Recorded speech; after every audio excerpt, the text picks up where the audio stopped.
Welcome back, MTG Joe here. We're here for our weekly installment of the MTG Standard Tournament Report. So we do the best decks on the Arena ladder once a week, where we look at best of 1 and best of 3 Standard up to Mythic rank.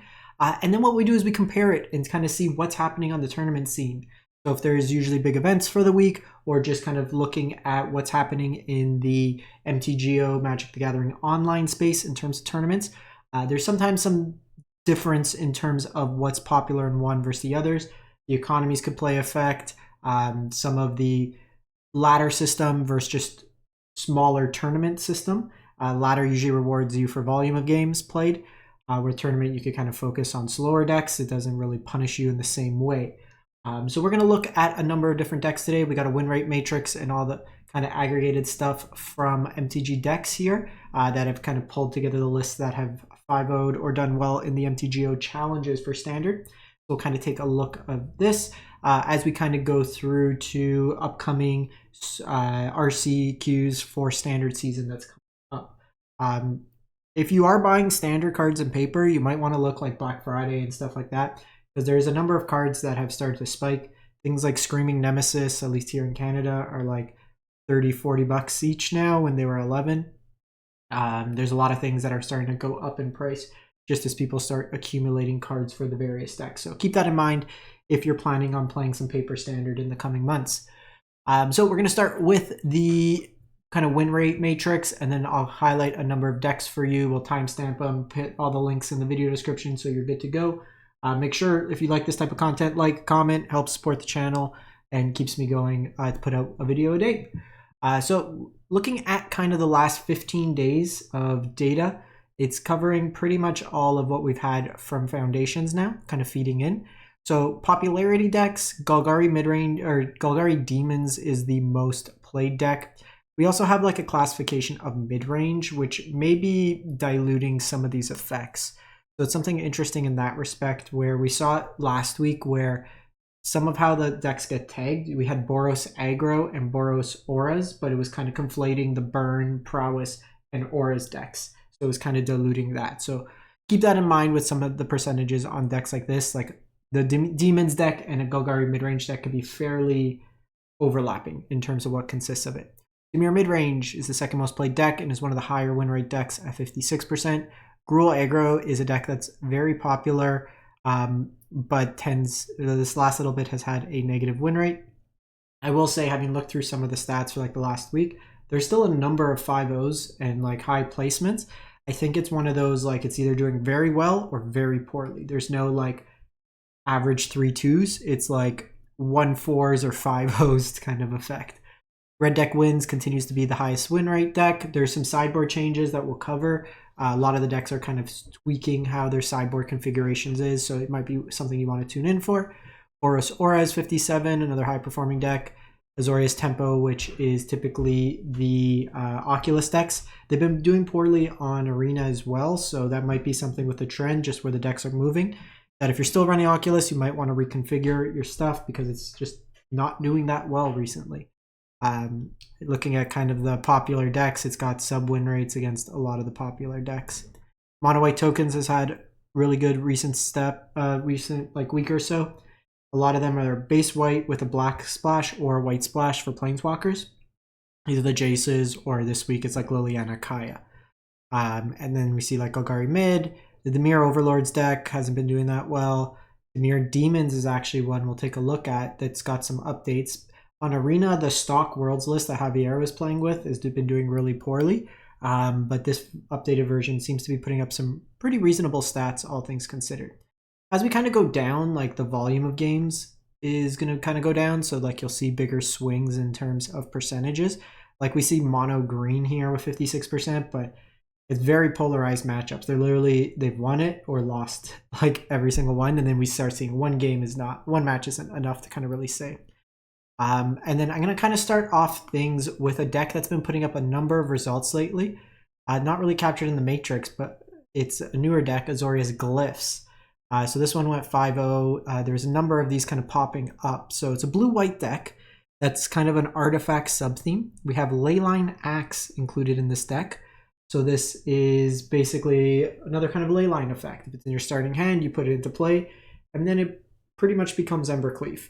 For 3 mana, you can equip and then give like any of your cheap evasive creatures, or just upgrade any of your creatures to have double strike, trample, and extra power.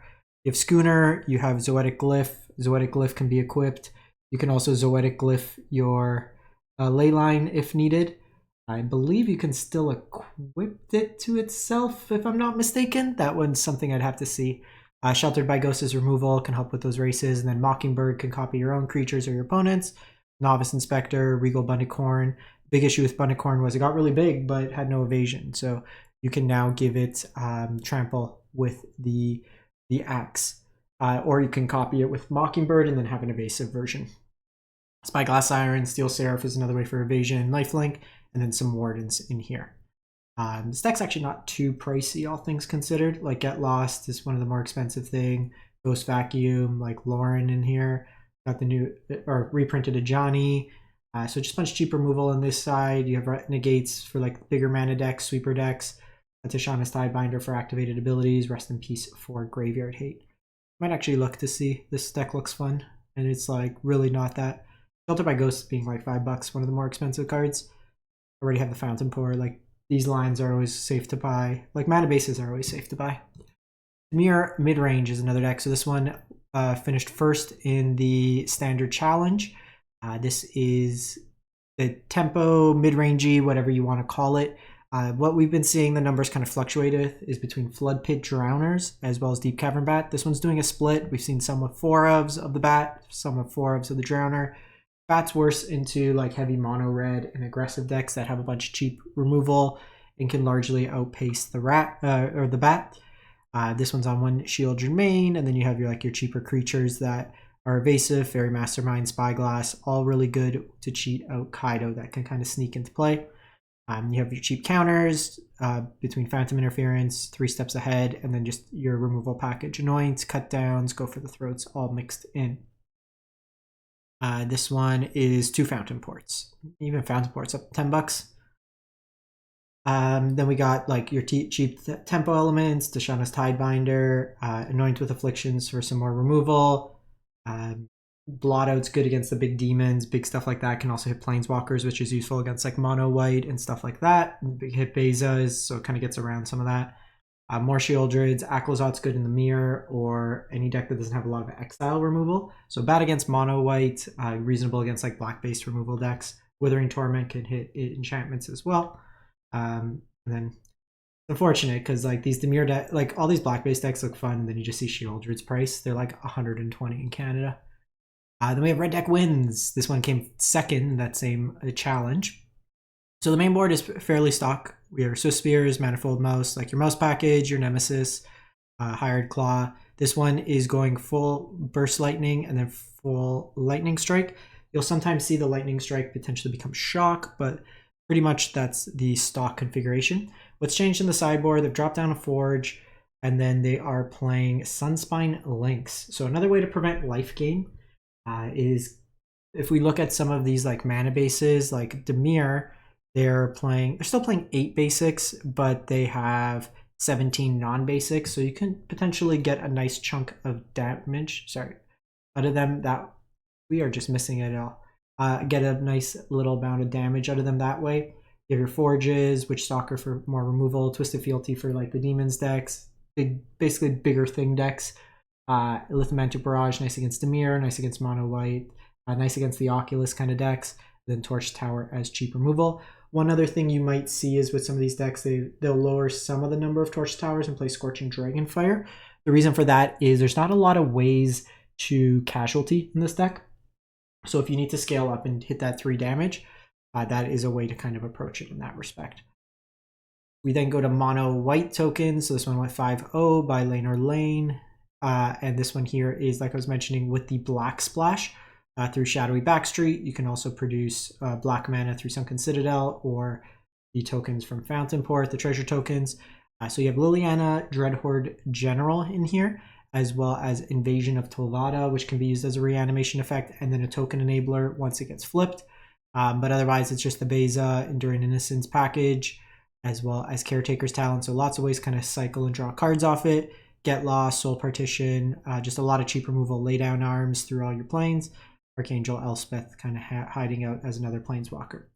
Against like any of the mid-range decks, like Golgari, these mono white mirrors, stuff like that, Kaya is very strong, can't be targeted, can kind of blow up their or exile their creatures or enchantments, and you get a copy of them, which is fairly powerful.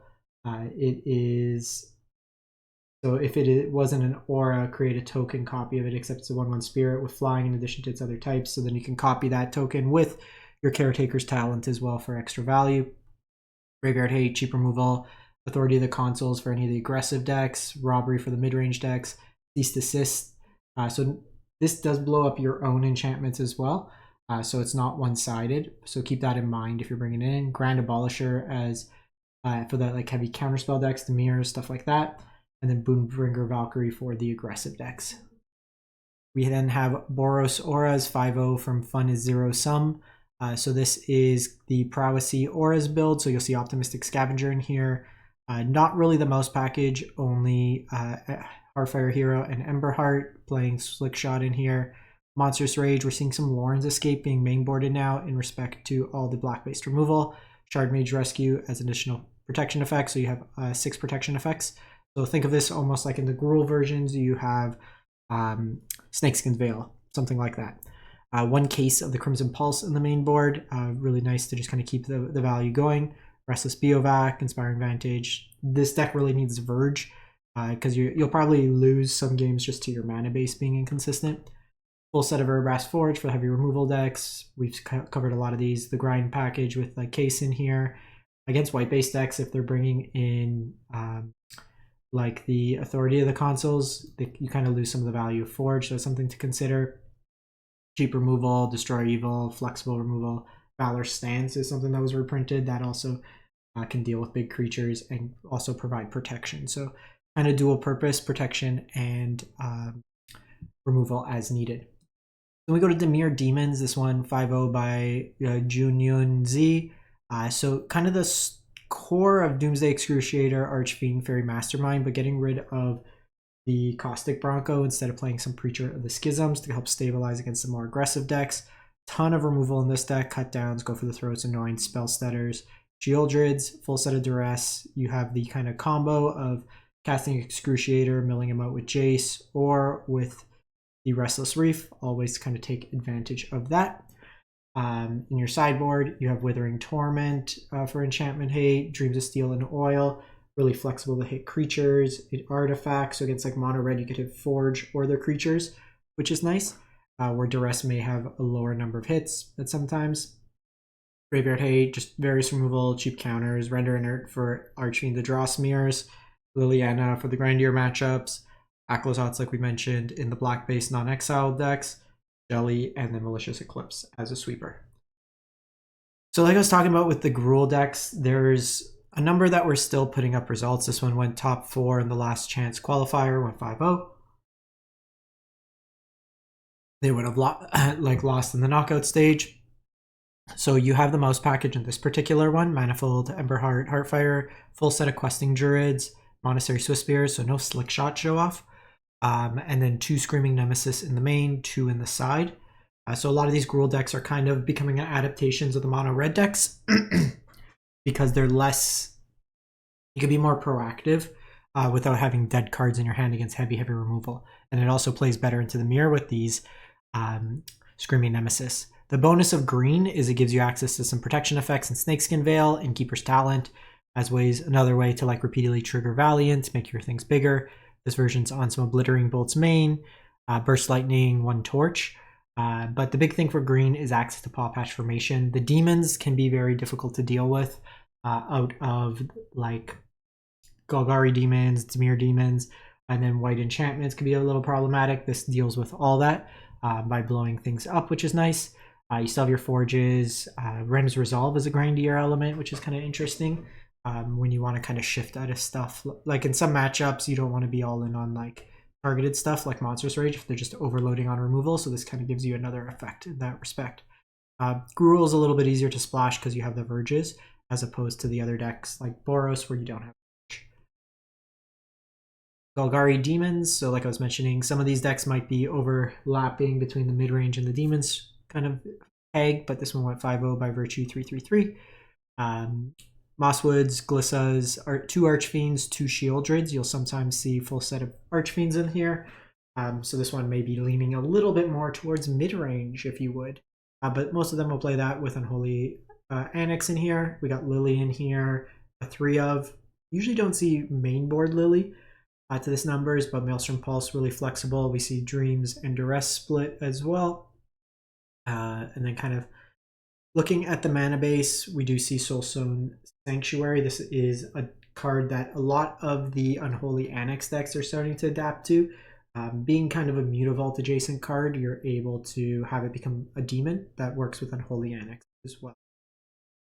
You have your cut downs, Graveyard Hate, Vivian Reed for the grindier matchups. Also really nice against like say mono white, where you can blow up their enchantments, can deal with opposing flyers, and like so say even like in a Dimir mirror, you're able to pick off their Unholy Annex, their Archfiend to Dross, whatever it may be there.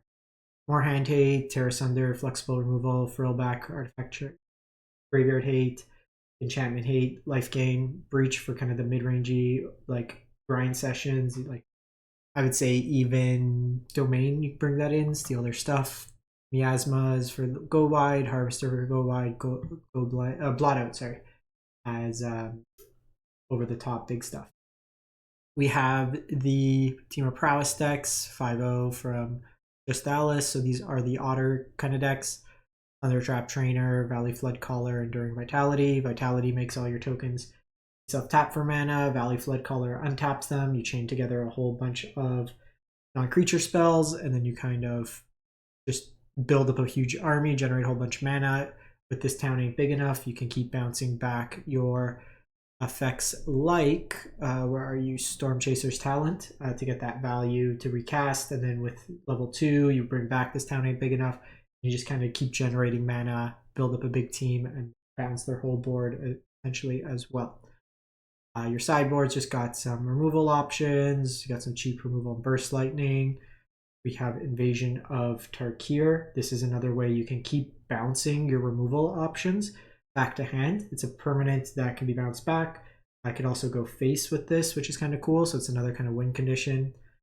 The Aegis Turtle's wild. This is just like, here's a wall for aggro. Never thought I'd see Aegis Turtle in the constructed deck. You'll sometimes see Screaming Nemesis in these decks as a concession to the aggressive decks, because you pretty much 2-for-1s with them. Grind your matchups, you have up the Beanstalk for some card value as well, because it draws you a card off.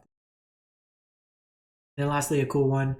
This one's Abzan Beanstalk. So not huge volume of games. There's a couple that showed up in 5-0s. This one's from Cantor Gianni.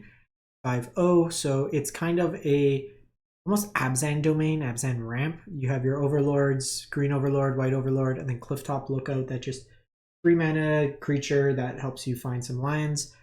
Sees the Slumber in here, cheap removal, 2 mana if the creature is tapped. So attacking creatures, Scroll Shift can bounce your creatures. So you cast them pending and then bounce them, get the value again, and they become creatures. Outrageous Robbery is kind of a payoff for having a lot of mana. Go for the Throat as removal. You have Virtue of Persistence as cheap removal, and then a win condition. Starfall Invocation. I'm not going to lie, I got to read this. Destroy all creatures. If gift was promised, return a creature card put into your graveyard this way to the battlefield. So blow up the board, you give them a card, but then you get an Overlord back, which seems pretty good value. Up the Beanstalk draws you a whole bunch of cards. Pillage a Bog, kind of tutorable effect. Your Fountain Port's in here. And then Cavern is a way to name typically Avatar or Horror to get around the cheap counters. Cheap removal, Graveyard Hate, Aclazot's like we mentioned. Rollback as we mentioned. Nissa's the really nice thing in the mono white mirrors. Kind of the mid-range grind fests. Duress is Hand Hate, Archangel for aggressive decks. Robbery for mid-range trolley style decks. Terra Sunder really flexible. That's it for the week. Let me know what you've been playing, what you've been enjoying, and if you find any good Black Friday deals, let me know. Watching. Have a good one.